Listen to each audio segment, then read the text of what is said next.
Good evening, VV Nation, and welcome to this evening's special presentation entitled Managing Risk at Market Extremes.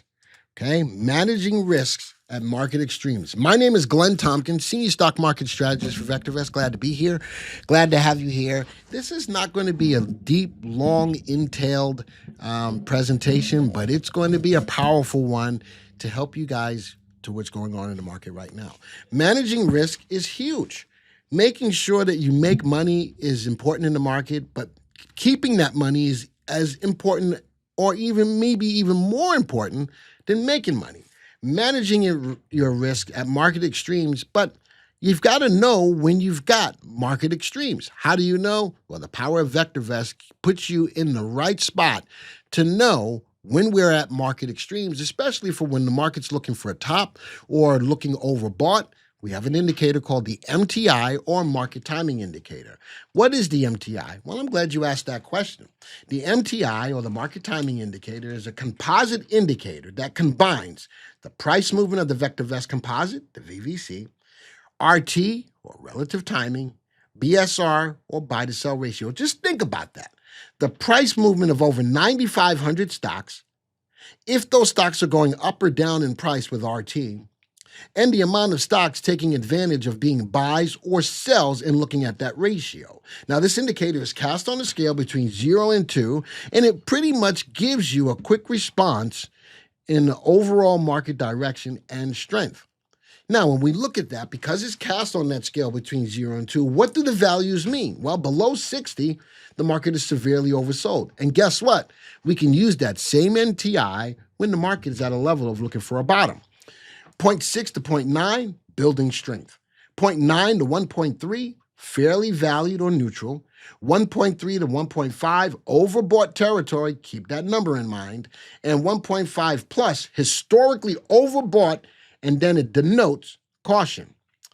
Why is that level of 1.5 a key threshold? Well, statistically significant. Historically, when the MTI hits 1.5, the market is overbought, and it often signals a potential pullback or correction. And this is where I ask people questions over and over again. Hey, were you blindsided by the market's most recent move? And a lot of times I still hear yes. But if you've got an indicator like the MTI, and it often signals a potential pullback or correction, you should never be blindsided by the market ever. It's also a period where buying power is overextended. How many times have you watched the market go through these cycles and still say, man, but this industry is hot. I'm going to still go buy that stock only to get burned. It's a period where buying power is overextended. And think of it like a yellow light. Slow down. Not the yellow lights in New York where you speed up before it turns red, but the yellow light that's in the market that says slow down and assess what's going on. How risky is that move if you ignore what's going on? What history tells us is when the MTI exceeds 1.5, the rate of the market gains slow. So this is why stocks can still go up, even though the MTI is telling you that the market is looking for a top. Key words there, looking. And it can go higher than that. When it gets to 1.6, holy smokes, Katie bar the doors. Most likely the market's ready for a big pullback. Reversals often follow within 5 to 10 trading days. So, how should traders react to all of this? Don't blindly sell everything. Nobody's telling you to panic sell anything. Things you should do. Tighten your stops. Trim profits on extended winners. And that's where we have a problem, because we get too greedy. Trim profits on extended winners and avoid new long positions unless setups are exceptional. And between Steve Chappell and Jerry D'Ambrosio, they can show you some excellent setups. And be ready to pivot if signs of a reversal appear. Capital preservation is key. Capital preservation is key. MTI at 1.5, it's time to protect your gains, not chase new highs. Use tools like protective puts, trailing stops, profit targets. These will make sure that you will never get blindsided by the market. Now, with that being said, let's go right into the software. Let's talk about other signs. So we do know that the MTI was at a level, look at that, 1.55, dropped down. And this is, so what did we talk about? Looking for that level and looking for pullbacks in the market. All right, well, let's go keep our eyes on what's going on. We did get one red light. We got a primary wave down. That's another key signal. Once you get to that level of the MTI at 1.5 or above, look for that primary wave. And it did exactly what we just talked about. We got to that level of being overbought, almost close to 1.6, which is even higher. Primary wave turned down, and here we go. All right, a lot of yellow in the color guard. Use that MTI sort of like a yellow light. All right, it's falling now. Does that mean take everything off the table of what I just said? Absolutely not. Let's go to the market timing graph and let's go talk about that a little bit. I've got a market timing graph on right now, and I wanted to show you, I put a level, let's go put this on a 1-year graph. I put a level of 1.5 on my market timing graph for the MTI. You can see time and time again when the MTI gets to that level of about 1.5. Let's scroll down a little bit. 1.49. What does the market tend to do? Just like we just talked about. It's a sign of a reversal. Each and every time, folks, we get to that level about 1.5. Now, how about this? We went up a little higher. MTI was at 1.4, not at 1.5. Look at that level. We were at 1.36. Still no. But once we get to this level of the high, we still never actually got to 1.5, but there was a lot of news in the background that pushed the market higher.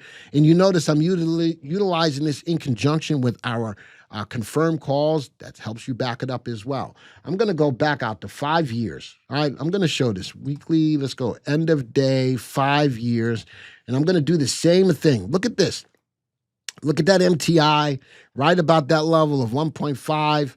Let's go put the date line on right about here.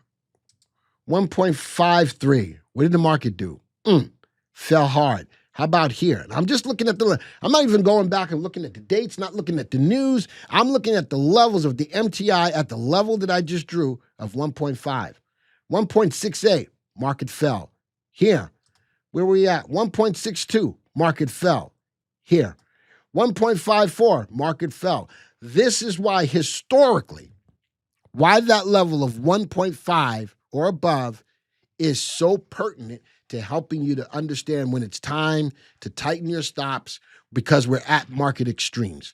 Let's go to another one. Where are we at right here? And again, I'm not looking at the dates. I'm not even looking at the market timing. I'm just looking at the value of the MTI over a 5-year period. Now, this is interesting. The market didn't fall, but there was, again, news. News that drove this market higher, even though it was overbought. We did get some signals for a confirmed down call. It is what it is, but you know something? I'd rather still be on the side of protecting profits. Let me zoom in here, of protecting profits. A little bit of pullback right there. Market's still going to do what the market's going to do. I would rather err on the side of protecting profits, and if it doesn't come to play, guess what? My stocks will still be making money. But that's that yellow light. That's the assessment of what's going on. All right, let's go put this back on a 1-year. Folks, this is where we are right now. Let's zoom in a little bit. MTI, let's go dateline MTI, 1.55. Look at that. We're already starting to pull back already. All I'm saying is it's time to be cautious. It's time to protect profits. If the market pivots and goes back up, guess what? I'm okay with that. But I'd rather put on the insurance now of making sure I protect my profits rather than waiting till the market is down 5, 10, 15% and wonder what the flying flip just happened. Folks, again, I told you it wasn't going to be a long presentation, but it's the power of what you have in your hands as a VectorVest subscriber. That MTI cannot be found anyplace else but in the VectorVest software. You have that. It is a value add. And guess what? It will save your bacon time and time again. It's one of the reasons why you're a VectorVest subscriber. Folks, this video is over. And until the next time, see ya.